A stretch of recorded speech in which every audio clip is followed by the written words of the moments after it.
Here's a question you don't get asked every day. Let's say I labeled you, I don't know, George Bush. Now, are you A, more likely to commit a second 9/11, or B, ignore the label because you are not in fact George W. Bush? Now, if you chose B, good job. If you chose A, what the fuck is wrong with you? Don't commit a second 9/11, please. But I wanted to bring up this question because it goes to show labeling theory in action. Now, what is labeling theory? Labeling theory is basically I have given you a label or a title, and you have internalized said label and either made a joke about it or have become more like it in some way.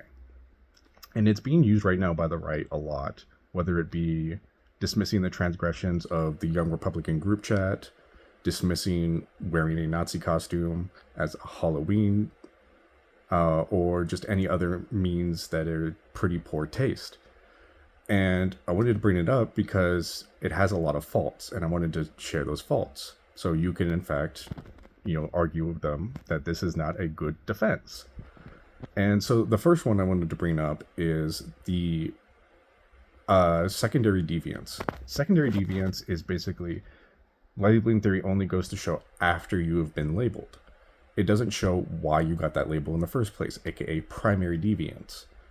And because it doesn't show that initial reason that you have been labeled in such a way, it doesn't really go to show the whole story. It only shows part of the story.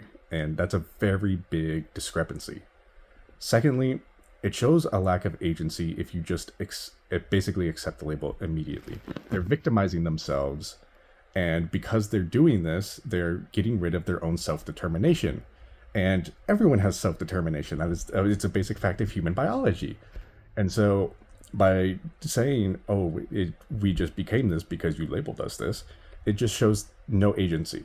And I can prove that it does show that people do show agency when they are labeled, because you can either A, just ignore the label, as in the previous question I asked, because it doesn't fit with your previous mindset, or B, you make a joke about it that also shows agency. You are using it and in a way.